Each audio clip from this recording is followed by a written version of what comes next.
garip anam yeri unutamadım. Deli gönlüme söz geçiremedim, geceler boyunca çok içerledim. Adına türküler ağıtlar yaktım, garip anam yeri unutamadım.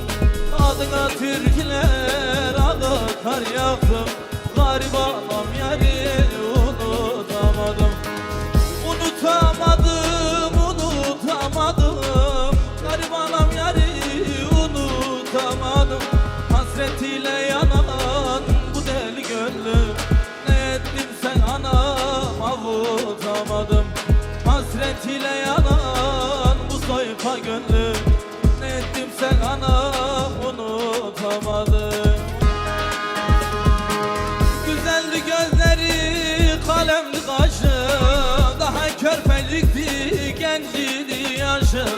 Yazar ağlar idim her satır başı, garip anam yeri unutamadım.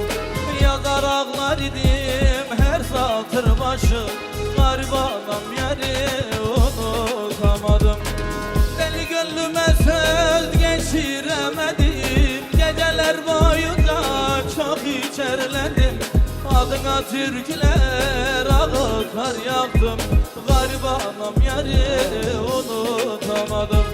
Adına türküler ağıtlar yaktım, garip anam yeri unutamadım.